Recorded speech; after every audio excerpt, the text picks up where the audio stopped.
प्यारे बच्चों, mathematics online class में आप सभी का स्वागत है।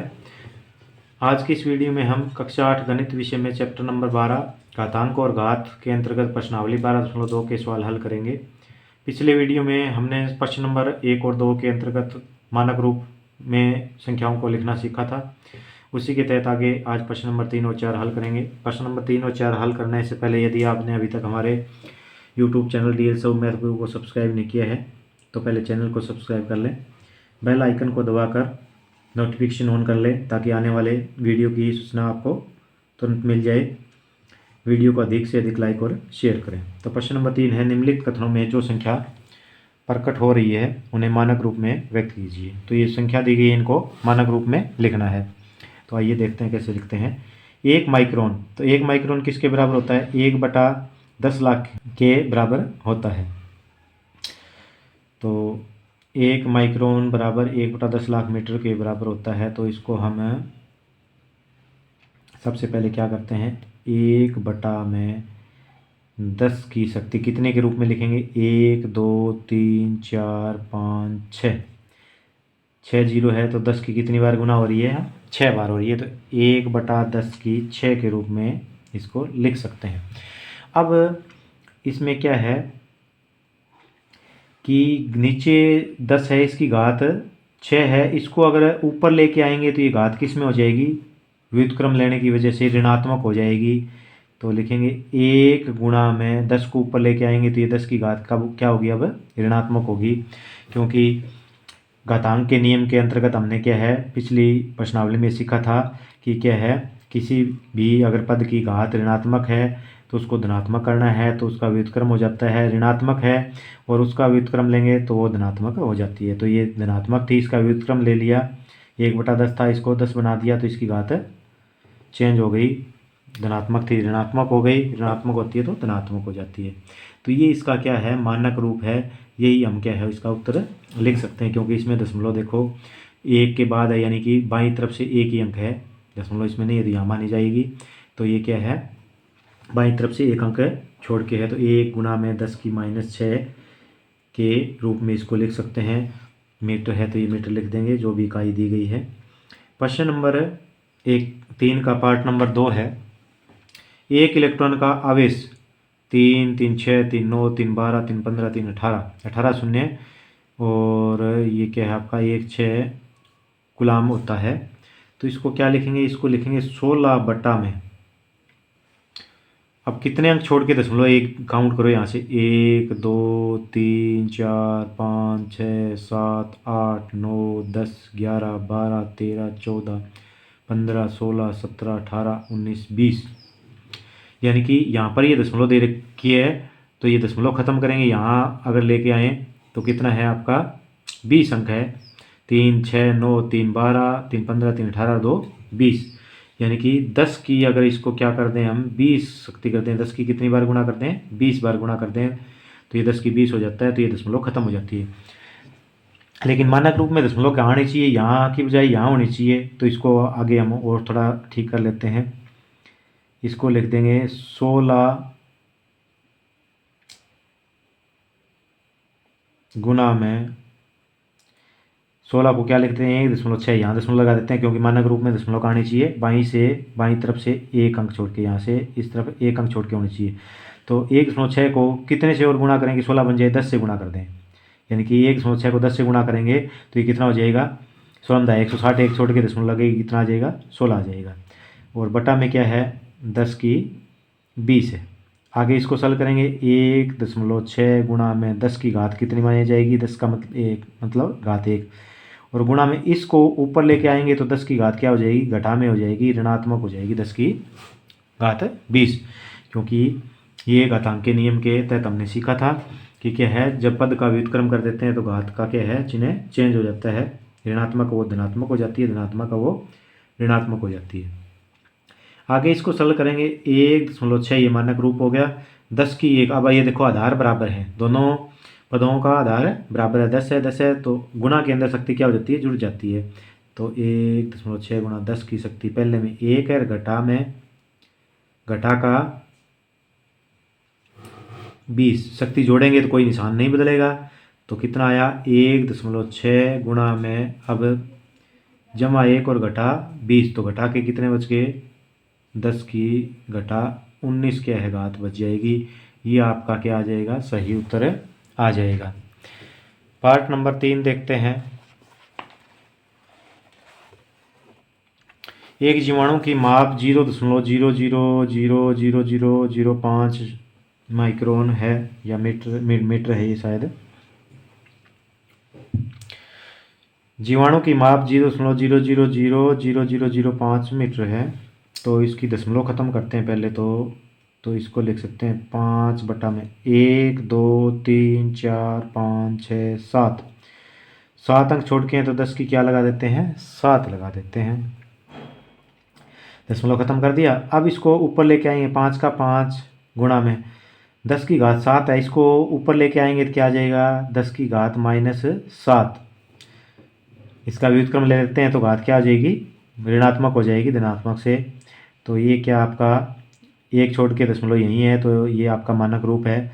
तो ये आपका क्या आ जाएगा आंसर आ जाएगा। पार्ट नंबर 4 है पौधों की कोशिकाओं का माप 0.0001275 मीटर है। तो इसको लिखेंगे हम 1275 बटा में दशमलव खत्म करो पहले इसकी 1 2 3 4 5 6 7 8। तो 10 की 8 यानी कि 10 के आगे कितने जीरो 8 बार गुणा करेंगे यानी 8 जीरो लगा देंगे तो ये दशमलव खत्म हो जाएंगे। अब क्या लिखेंगे कि अब इसमें दशमलव यहाँ है, कोई दशमलव नज़र नहीं आ रही, इसका मतलब कहाँ है यहाँ पर दशमलव है। इसको कहाँ खिसकानी है मानक रूप के लिए यहाँ लेके आनी है। तो कैसे आएगी ये 1.275 हो जाएगी। तो यहाँ आई है तो इसका मतलब कितने से गुणा करनी पड़ेगी 1000 से, यानी कि 3 बाईं तरफ खिसकानी है तो गुणा होगी, दाईं तरफ खिसकेगी तो भाग होगी।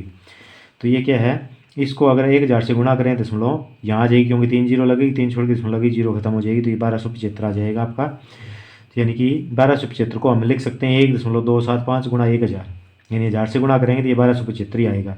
आप गुणा करके देख सकते हैं बटा में 10 की 8। अब आगे क्या करेंगे 1.275, ये देखो मानक रूप हो गया ना, बाएं बाएं से एक छोड़ के दशमलव है तो ये मानक रूप हो गया। ये 1000 को क्या लिख सकते हैं 10 की शक्ति 3 लिख सकते हैं। कितनी बार गुणा है 10 की 10 गुणा 10 गुणा 10 3 बार गुणा है, 3 जीरो है 10 की 3। 10 की 8 को ऊपर लेके आएंगे तो क्या हो जाएगा 10 की -8 हो जाएगा। इसका व्युत्क्रम लिया है तो ये शक्ति क्या हो जाएगी ऋणात्मक हो जाएगी। आगे इसको हल करेंगे तो क्या है 1.275 गुणा में, अब देखो ये दोनों पद बराबर हैं, आधार बराबर हैं, शक्ति आधार बराबर हो गुणा में शक्ति जोड़ हो जाती है। तो 10 की शक्ति 3 घटा 8 जोड़ होगा इनका, ये घटाई इसके साथ है तो घटाई रहेगी, इसका निशान चेंज नहीं होता। जमा करते वक्त घटा करते तो ये निशान बदल जाता, लेकिन यहाँ जोड़ करना है क्योंकि गुणा है, गुणा में शक्तियाँ जुड़ जाती है। तो 1.275 गुणा में अब 10 की शक्ति कितने बचेगी घटा की, तो 8 है, जमा का 3 है, घटा वाले ज़्यादा है, कितने ज़्यादा है घटा का 5। ये आपका 10 की शक्ति घटा 5, तो ये आपका क्या आ जाएगा आंसर आ जाएगा। तो इसमें क्या है हम घातांकीय नियमों का प्रयोग करके इनको क्या मानक रूप में लिख सकते हैं। घातांकीय नियम आपको पिछले वीडियो में बहुत अच्छी तरह समझाए गए थे, और अगर आप इनको दोबारा से समझना चाहते हैं तो आप हमारी पिछली वीडियो देख सकते हैं। नंबर 5 पार्ट है मोटे कागज़ की मोटाई 0.07 mm है। तो इसको क्या लिखेंगे 7/100 लिख सकते हैं, 2 छोड़ के दशमलव 1 2 बटा 100 लगा दिया। तो इसको 7/10 की 2 लिख सकते हैं 100 को, यानी 2 जीरो है तो 2 बार गुणा करेंगे 10 गुणा 10। आगे 7 दशमलव पहले से ही एक अंक बाई अंक से एक बाई तरफ से एक अंक छोड़ के यही मानी जाएगी इसमें। तो 10 की 2 को ऊपर लेके आएंगे तो क्या हो जाएगा 10 की -2 हो जाएगा। ये आपका क्या आ जाएगा आंसर आ जाएगा। बिल्कुल छोटा सा प्रश्न है। प्रश्न नंबर 4 देखते हैं। एक डेयरी में 5 किताबें हैं जिसमें प्रत्येक की मोटाई 20 mm है तथा 5 कागज की सीटें जिनमें प्रत्येक की मोटाई 0.016 mm है। इस ढेर की कुल मोटाई ज्ञात करो। एक ढेर में कह लो, डेयरी में कह लो, तो एक किताब की मोटाई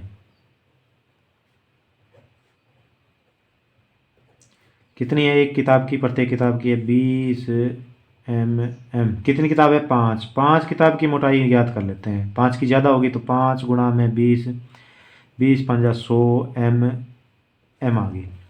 ये तो आ गई आपकी किताब की। अब इस किताब के साथ साथ कुछ सीट भी है, कागज़ की 5 सीट है, इसकी मोटाई। तो एक कागज़ की सीट की मोटाई ये अलग से लिखते हैं, एक कागज़ सीट की मोटाई। कागज़ शीट की मोटाई कितनी है? 0.016 mm। कितने हैं कागज़? 5। 5 कागज़ शीट की मोटाई ज़्यादा होगी, गुणा कर दो। 5 गुणा में 0.016। इसमें क्या है, गुणा करना बड़ा ही आसान है। 16 को 5 से गुणा कर दो, 16 पंजे 80। और दशमलव कितने अंक छोड़ के लगेगी? 1 2 3। 3 अंक छोड़ के, 3 अंक बढ़ाएंगे इसको, 1 2 3, ये 3 अंक छोड़ के दशमलव लग जाएगी, तो 0.080। अब क्या है, दशमलव के अंकों में लास्ट में 0 होती है, वो लिखने की कोई ज़रूरत नहीं होती, तो इसको क्या लिख सकते हैं, ये आ जाएगा 0.08 लिख सकते हैं, क्योंकि इस 0 का कोई मायना नहीं है यहाँ। तो 0.08 mm। अब क्या है, ये किताब की मोटाई है, ये कुल कागज़ों की मोटाई होगी। कुल दोनों की मोटाई कितनी हो जाएगी, कागज़ और किताब? कुल मोटाई दोनों को जोड़ देते हैं 100। इसमें दशमलव नहीं है, क्या लगा देंगे? 0.00 mm लगा देंगे, इसमें दशमलव नहीं है। और दूसरी हमारी 0.08 mm, ये दशमलव के बाद के अंक है। तो दशमलव वाले जो संख्या होती है उनका जोड़ कैसे करते हैं? दशमलव के नीचे दशमलव आई, इसमें दशमलव नहीं थी तो 0 लगा लिया। दशमलव के बाद के अंक बाद में लिखे जाएंगे। इकाई का अंक इकाई के नीचे, दशांश का दशांश के नीचे, शतांश का शतांश के नीचे। इकाई दशमलव के बाद में पहला अंक दशांश होता है, दूसरा अंक शतांश होता है, तो इसका जोड़ करना है। कुल आ जाएगी आपकी 8 का 8, 0 का 0, दशमलव का दशमलव, 0.001, 100.08। ये कुल मोटाई आ गई। इसका मानक रूप और लिखते हैं अब। 100.08 का मानक रूप कैसे लिखेंगे? पहले इसकी दशमलव उठाते हैं,